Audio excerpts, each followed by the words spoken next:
What were the living conditions like in that trailer? Horrible. Horrible. I wouldn't let my dog live in that trailer.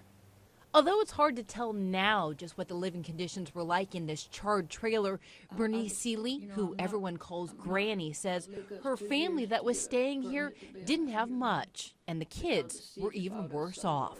I'm saying they hadn't had a hot bath in a couple of weeks. Seeley says the family had moved out of this home next to the trailer when the cold weather came because it didn't have utilities or even windows. But when asked why she didn't report the family, because when you do that, it gets it out in the public, and most families want to tend to it themselves. whether keeping it in the family or turning a blind eye, Joan Wright of Child Care Resources says those are common problems when dealing with neglect cases.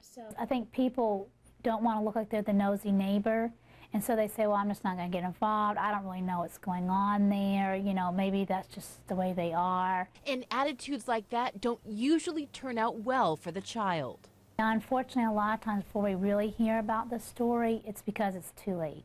That's what gets reported, is now we have a death, or now we have a child in the hospital, or something like that. The state of Alabama does have a mandatory reporting law when it comes to cases of child abuse, but it only applies to people like first responders, doctors, policemen, and other people like educators, even therapists. However, for everyday people like you and me, we are not required by law to report cases of abuse.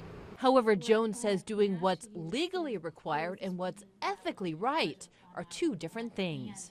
An adult who knows better and has the ability to make a report needs to make a report.